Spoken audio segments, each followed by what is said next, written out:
দুই বধূ এক স্বামী, এক স্বামী দুই বধূ। ফেসবুকে ঢুকলে শুধু ভাই এই নিউজটাই দেখি, সাথে তো আবার আশিকি জিনও আছে।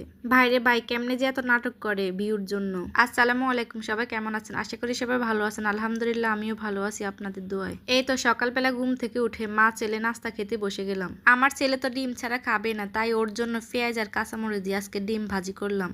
খাওয়ার সময় কত যে ঢং করে একমাত্র আমিই জানি ওকে যে কিভাবে খাওয়াই। নিজের হাতে যদি খাইতে দিই তাহলে শুধু শুধু ডিমটা খেয়ে নিবে আর রুটি খেতে চায় না, তাই আজকে আমি খাওয়াই দিতেছি। আমি খাওয়াই দিতে গেলে একটা সমস্যা, গালে নিয়ে বসে থাকে। নিজের হাতে খেতে গেলে তো তবু তাড়াতাড়ি খায়, অল্প খেলেও। যত সব পাকিবাজি শুধু ওর খাওয়ার মধ্যে। এই তো সকালে নাস্তা খাওয়ার পরে রান্না করতে চলে আসলাম দুপুরের। আজকে অনেকদিন পর গুঁড়ো মাছ রান্না করব। গুঁড়ো মাছ অল্প, তাই একটা আলু দিলাম সাথে। পেঁয়াজ কাঁচামরিচ আর টমেটো একটু বেশি করে দিলাম। গুঁড়ো মাছের সাথে যদি পেঁয়াজ কাঁচামরিচ আর টমেটোর পরিমাণটা একটু বাড়াই না দিই তাহলে খেতে ভালো লাগে না। এই তো লবণ, হলুদ, মরিচ, রসুন সবকিছু দিয়ে ভালো করে মাখিয়ে নিলাম। হাত দিয়ে ভালো করে মাখিয়ে পরিমাণ মতন পানি আর তেল দিয়ে চুলায় বসিয়ে দিলাম রান্না করার জন্য।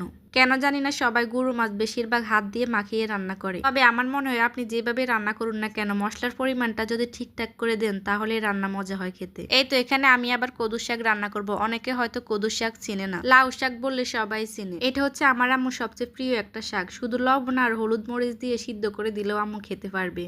পেঁয়াজ কাঁচামরিচ দিয়ে সবগুলো মশলা দিয়ে ভালো করে কষিয়ে নিতেছি। পরিমাণ মতন পানি দিয়ে মাছগুলো ভালো করে কষিয়ে নিব। মাছগুলো ভালো মতো কষানো হয়ে আসলে আলু দিয়ে দিব।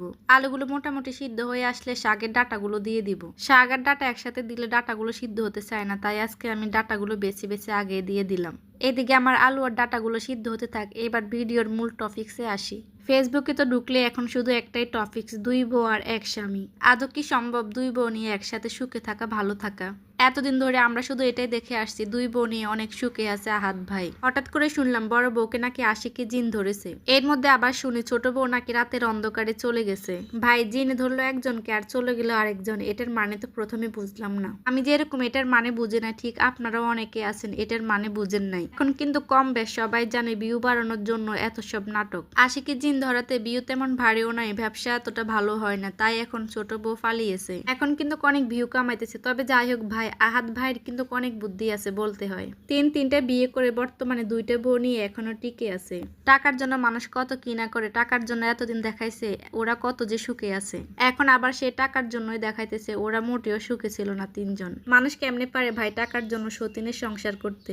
আমি যদি হইতাম ওদের জায়গায় এতদিনে আমার জামাইকে খুন করে জেলে থাকতাম। আমি থাকায় অবস্থায় আবার অন্য নারীর কাছে যেতে দেব, এটা কখনো হয়? আমার মনে হয় না পৃথিবীর কোনো মেয়ে এটা মেনে নিবে। সবকিছুর ভাগ মানুষকে দিতে পারলেও স্বামীর ভাগ কেউ কাউকে দিতে পারে না। তারপরে ওরা দুজন 2 বছর পর্যন্ত ছিল একসাথে। এখনো কিন্তু আমরা সত্যি ঘটনাটা কি জানি না।